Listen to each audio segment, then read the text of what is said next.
but it was great achievement, and we have lost our seventh place. They have qualified. They have joined the ICL.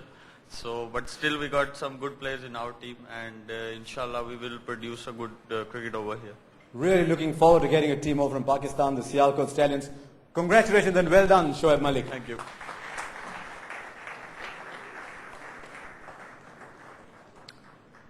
Right, so let's see how far we've come with our groups so far. Manu, you're going to have to stay just a little longer because I'm not going to let you go that quickly. Right, let's take a look at the graphics. We've got 3 teams from Group A and Group B already in there, and Manu is going to pick up the 4th and final teams in each group. Here it is. We've got the Bushrangers, the Titans, and the Middlesex Crusaders in Group A, and in Group B we've got the Rajasthan Royals, Western Warriors, and the Dolphins. I'm going to get Manu Sani to pick the bats up, but first, before that, Manu, you've got something to say, don't you? Thanks, Harsha. President-elect of International Cricket Council, Mr. Sharad Pawar, Principal Advisor to ICC and President of Punjab Cricket Association, Mr. I.S. Bindra, Chairman of Champions League 2020, Lalit Modi, distinguished guests from the world of cricket, and our friends from media world, I welcome you this evening. The Group A1, is that right? Yes, please. We've got A1. Thank you very much, Manu. Right, let's take a look at A1. Let's see what we've got here. One of the Indian team in the Champions League 2020 are the Chennai Super Kings. The team, led by enigmatic Indian ODI and 2020 skipper Mahendra Singh Dhoni, lost to the Royals in the IPL finals on the last ball of the match.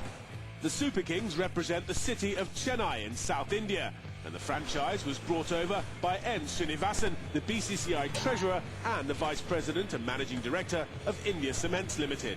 Former Indian opener Krishnamachari Srikanth is the brand ambassador of the club, and another former Indian opener, V.B. Chandrasekhar, is the chief selector.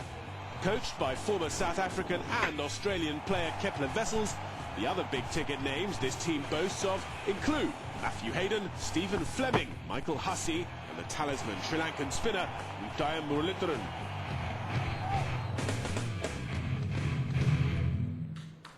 Right, there you are then. Group A is now complete. We've got Chennai Super Kings, we've got the Victorian Bushrangers, we've got the Nashua Titans, and we've got the Middlesex Crusaders. So that completes Group A. Let's take a look at what Chennai Super Kings are going to be doing. They start with match 4. That's on the 4th of December as well. And they play the Bushrangers in Mumbai. Not at home, but they play their first game in Mumbai. Then thereafter, they go on to play the Middlesex Crusaders in Chennai and finish it off with the Titans in Chennai. That leaves just one team to pick. We have a pretty good idea of who that is, but we're delighted that the Union Minister of Civil Aviation has found time from all that's happening in his world to come here because he is at heart a sports lover himself. Can I invite Praful Patel, please? If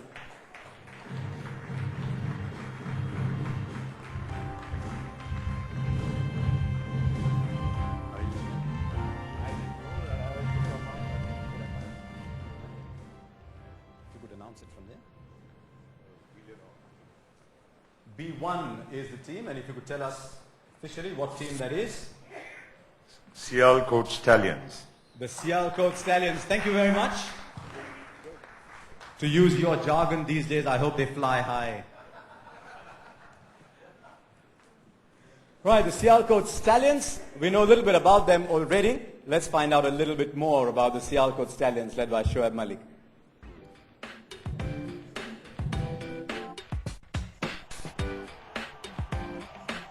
The Sialkot Stallions are the representatives from Pakistan in the inaugural Champions League T20.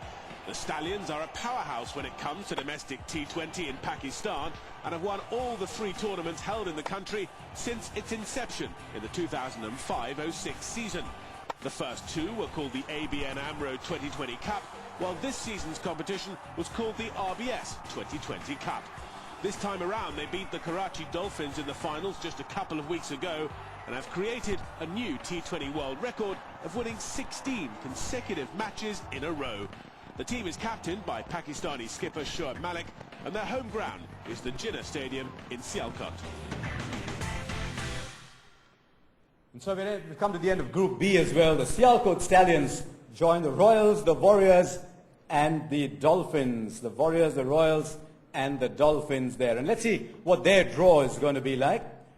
The Sialkot Stallions play the Western Warriors at Bangalore on the 4th of December.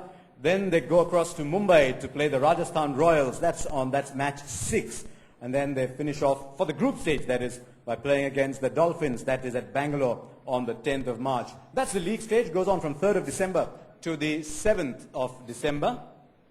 And then, of course, we get into the semi-finals and final. The winner of Group B takes on the runner-up of Group A. That's on Monday, the 8th of December in Bangalore. Then 9th of December, winner of Group A takes on the runner-up from Group B. And the final will be in Chennai on the 10th of December. So 2 semi-finals in Bangalore and Chennai, and the final in Chennai as well. All right, I've got just one little happy thing to do before we end, and that is to invite some of the outstanding players who've been up here to give one final comment on what they think about the Champions League T20 and of the teams they're going to represent. First of all, can I get Ishant Sharma on stage, please? Then Shoaib Malik, who's been popping in and out so often these days. Shoaib, are you here? Michael Hussey?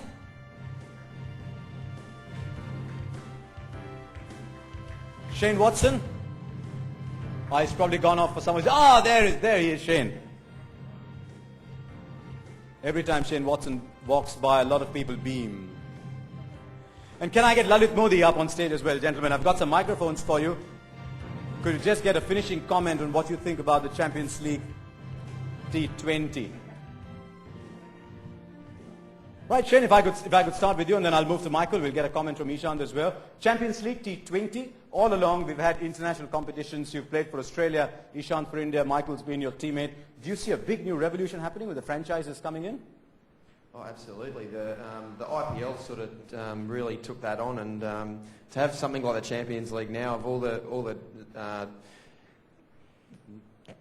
teams in the countries that have won, it's amazing for it to come together, and it's going to be a pretty cool tournament. There's going to be some extremely good cricket played, and it's going to be a lot of entertainment. I can't wait to be a part of it.